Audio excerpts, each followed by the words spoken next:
time to build our fantasy MotoGP team for the year. So let's talk through a lot of different factors this year with sprint races and all that. You get to pick a team this year as well as a constructor, so there's a lot to go through. We'll try and sum it up for you as simply as we can and tell you why I've gone with the team that I've gone with. And here it is.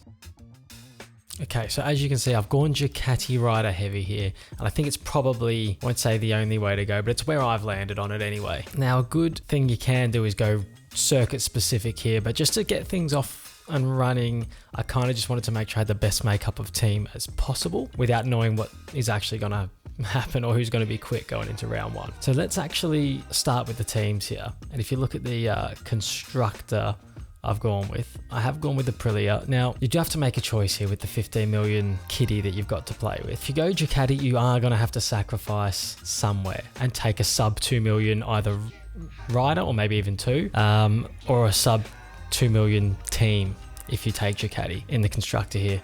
So I've decided to just split the difference. I mean, no point not taking Aprilia, I don't think. If you're thinking I'm not having Ducati because I want to save the coin, I don't see why you don't take Aprilia here. I mean, you can save yourself, the 0.1 and go for Yamaha, but there's, and look, Fabio will be good, and maybe you want to bank on that, but I think across the four riders that Aprilia have got, they're going to be far more consistent. And so I think that's a bit of a no-brainer. And then if we look at the teams, I just think, obviously there's a lot to go with here. You can, again, go with Ducati if you want to spend the money on that, but again, you will have to sacrifice somewhere else.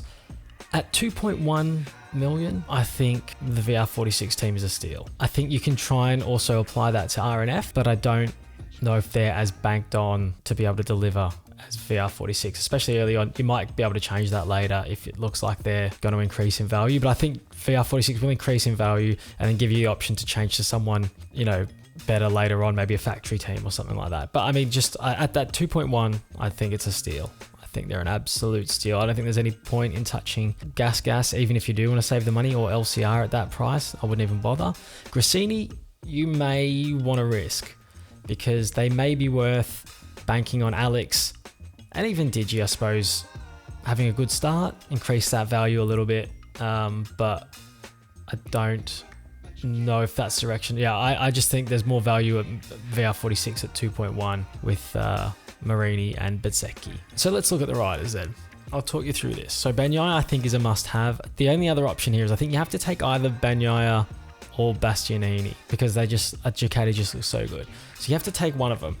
It's just whether or not you save yourself a bit of coin and strengthen your team across the board by having that little bit of extra salary to play with. But I just think, especially at the start of the season, I think Bagnaia is going to come out like a rocket. I'm not sure. Well, look, Bastianini looks the goods as well, doesn't he? It may be worth saving that money. It depends on what makeup of team you go for, but I've decided to go this way. For my other gold rider, there'll be a lot of people, and I'll talk through some variations on the teams in a minute. This is just what I've gone for. But there'll be a lot of people that I think are probably going to go somewhere down the line of this, where your second gold rider is probably one of the Pramac boys because they look strong as well. Silverize is where I had the most trouble. At this 2.12 mil mark, you do have a lot of options here. A lot of people would be going for something that looks a little bit like this. If you're going with this base makeup of Bagnaia as your gold rider and Aprilia and VR46 as your manufacturing team, you may go in this direction and play to the Portuguese GP specifically, where you go with Bagnaia, Zarco, Oliveira, and then a 2 million rider, maybe such as Alex Marquez. Now, you may even think for this Grand Prix, I'll put Oliveira in as my gold and drop Zarco to the silver, and then next race I can swap it. Just banking on Miguel Lapsley having a blinder at his home Grand Prix for his new manufacturer, and I can see why you would do that. 100%. That would be a good team for round one, I think. Another option is you go for more of a consistency. Maybe if you don't want to have to make too many trades after the first week or whatever and try and work too much, you just want to set it and forget it for a couple of rounds. I think Bagnaia, Zarco, Vinales, Marquez is a strong one as well. Potentially this one here, if you're banking on Raul Fernandez doing a bit, and Bezzecchi, bit of hype around him at the moment, you may want to have him early before that price starts to shoot up. Here's a good one as well. I mean, when I look at all these, I'm second guessing myself constantly, but I think that Martin is a bit of a must-have for me at the moment, especially with his qualifying and sprint race capabilities that I think he's going to be really strong in. And look, it's important to remember here, guys, that you're not locked into these riders and even teams at all, you get unlimited amount of trades until qualifying starts on Saturday morning. So wait as long as possible, watch the results in practice, and just change it. Like, this is probably going to change what I've got here. If Alex Marquez comes out and has a stinker, he's dumped out, he's taken part in Q1, he doesn't look like he's going to get through to Q2 based on his practice times, I'm going to swap him out for someone of a similar price or less who looks like they're going to be doing better. So just keep that in mind. If Mark looks like he's going to go on and just romp at home, then that changes everything. If he's top the first 2 practice sessions on Friday, it changes the whole game. You can all of a sudden start to play with him and work him into your team somehow. So don't get too locked into this right now. Pick your team here, what you think is going to be strongest for you as of right now, and then be prepared to keep an eye on practice sessions, practice times while you're at work on Friday, and be prepared to pull the trigger on someone if you have to.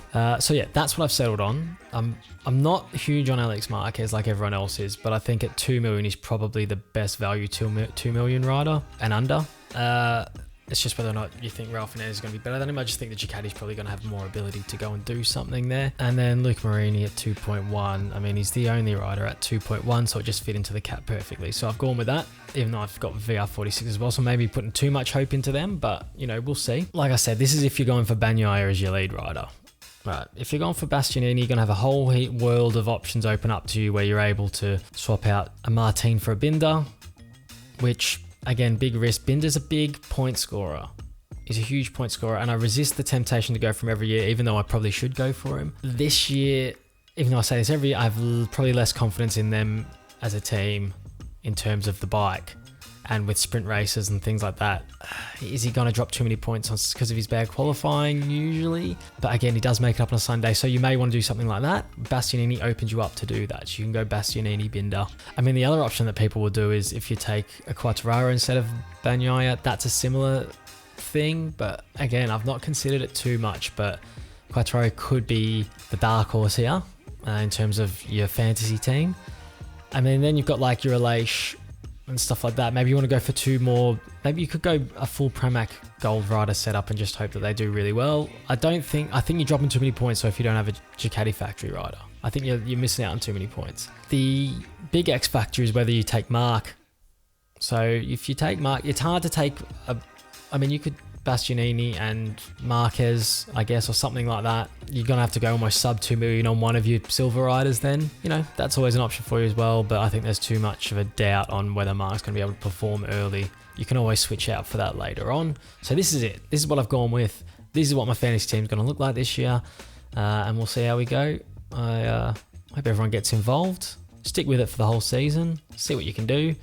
Oh, and I won't be using any boosts round 1. But yeah, obviously 2 trades per round gives you a lot of option to change race by race. So whether you want to go circuit specific for round 1 and go with like an Oliveira and maybe, something like that, go for it. I think it's a good option. But yeah, this is what I've settled on. I'm still doubting myself completely, but we'll see how we go. I think it's the best, most consistent looking lineup I can think of to be able to just average out a good score for round 1 and just go from there as a base. So that's it. Enjoy round 1, everybody. Should be an absolute corker, and we'll see you on the other side. Take it easy.